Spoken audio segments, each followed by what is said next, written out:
அனைவருக்கும் வணக்கம். இன்று நாம் பார்க்க போவது திலகம். திலகம் இடுவதற்கான அர்த்தம் என்ன? அதுக்குண்டான பலன்கள் என்னென்ன அப்படிங்கிறது தான். நம்ம ஒரு முறையும் ஒரு குறிப்பிட்ட விரலை பயன்படுத்தி நெற்றியில் திலகம் இடும்போது ஒரு குறிப்பிட்ட எனர்ஜி உருவாகுது. ஒரு ஆற்றல், ஒரு சக்தி அப்படிங்கிறது உருவாகுது.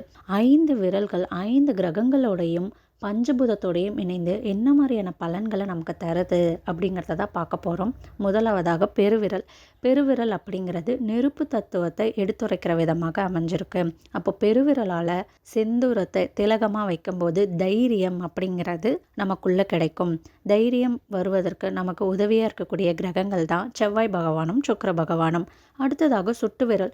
சுட்டுவிரல் காற்று தத்துவத்தை தாங்க சொல்லுது. இந்த காற்று தத்துவம்ங்கிறப்போ சுழற்சி முறையில் நம்ம மஞ்சளை எடுத்து நெற்றியில் இடும்போது நமக்கு மன தெளிவு அப்படிங்கிறது கிடைக்குது. நமக்கு மன தெளிவு கிடைக்கிறதுக்கு உதவியாக இருக்கக்கூடிய கிரகம் தான் குரு பகவான். அடுத்ததாக நடுவிரல். நடுவிரல் அப்படிங்கிறது ஆகாய தத்துவமாக விளக்குது.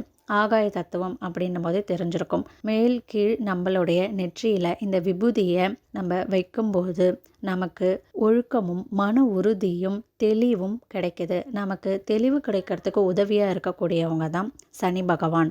அடுத்ததாக மோதிர விரல். மோதிர விரல் நிலத்தத்துவத்தை எடுத்துரைக்குது. இப்போ நிலத்தத்துவத்துக்கு நமக்கு குங்குமத்தை நீரில் நனைச்சி நெற்றியில் திலகமாக வைக்கும்போது ஆன்மீகம் சார்ந்த நிகழ்வு, தனி மனித வளர்ச்சி, நம்மளுடைய நம்மளை சுற்றி இருக்கக்கூடிய எனர்ஜி லெவல் வலிமையாக்குறதுக்கும் பண்புகள், தனி மனித பண்புகள் வளர உதவியாக இருக்கக்கூடிய கிரகம் தான் சூரிய பகவான். அடுத்ததாக சுண்டு விரல். சுண்டு விரல் அப்படிங்கிறது புத பகவான் அந்த கிரகத்தை தான் குறிக்குது. இது நீர் தத்துவத்தை எடுத்துரைக்கிற விதமாக அமைஞ்சிருக்கு. எனக்கு கம்யூனிகேஷன் லெவல் நல்லபடியாக இருக்கணும், கம்யூனிகேஷனில் இருக்கக்கூடிய தடைகள்லாம் நீங்கணும் அப்படின்னா துளசி நீரை நம்ம கையில் சுண்டு விரலில் தொட்டுட்டு நம்ம நெற்றியில் ஆன்டி கிளாக் வைஸ் கவுண்டர் கிளாக் வைஸில் முன்னும் பின்னுமாக சுற்றி அந்த துளசி நீரை வைக்கும்போது நமக்கு கம்யூனிகேஷன் நல்லதொரு மாற்றமாக மாறும். இன்னைக்கு நம்ம திலகமிடுவதற்கான அர்த்தத்தையும் பலனையும் தெரிஞ்சுக்கிட்டோம். அதன்படி நாமும் செய்ய நமக்கும் நல்லதொரு மாற்றம் அப்படிங்கிறது கிடைக்குங்க. நன்றி.